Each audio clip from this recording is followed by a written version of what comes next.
सांघड़ जे महबूब पटन जे महबूब दोस्त प्यारे भाउ आसिफ अली चांडो जी चूंड आहे अलाए त कंहिंजो हिसो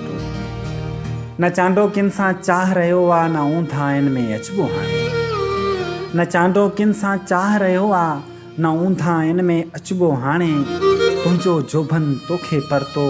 न ख्वाबनि में गॾु मिलबो हाणे तूं सामिन वांगुरु साथ छॾे वएं तुंहिंजी राह तके न रुलबो हाणे जो मिलियो सो मुक़दर हो जो मिलियो असांखे सो मुक़दर हो उहो सूर न कंहिंसां सलबो हाणे न चांडो किन सां चाह रहियो आहे न ऊंधा आहिनि में अचबो हाणे न ऊंधा आहिनि में अचबो हाणे न ऊंधा आहिनि में अचबो हाणे।